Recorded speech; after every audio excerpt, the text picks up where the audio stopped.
blood, holiness, and the most radical promise in Scripture, today's readings expose the cost of sin, the call to be different, and the secret to real transformation. This is huge. Let's dive in. In Leviticus 17 to 19, God lays down some serious laws, and they all point to one truth: life is in the blood.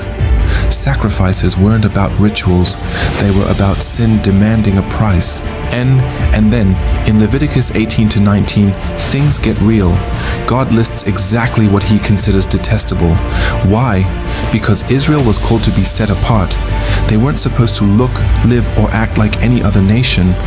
God's message? Holiness isn't a suggestion, it's the standard. Then 2 Corinthians 4 to 6 takes that same theme and explodes it. Paul drops one of the most powerful truths: we are being renewed day by day, even in suffering. Our bodies may be wasting away, but our spirits are being transformed.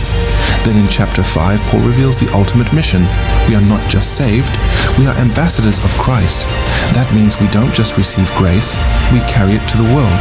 And then chapter 6, Paul calls believers to separate themselves from darkness, not to live in compromise but in radical holiness. And Proverbs 22, it's all about wisdom that actually works. A good name is more desirable than great riches. Translation: your character matters more than your bank account. And this one: train up a child in the way he should go, and when he is old, he will not turn from it. Proverbs is clear. Our choices now shape our future. From blood that covers sin to the calling to live differently to the mission to represent Jesus, today's readings prove that God doesn't just save us, he transforms us into something the world has never seen.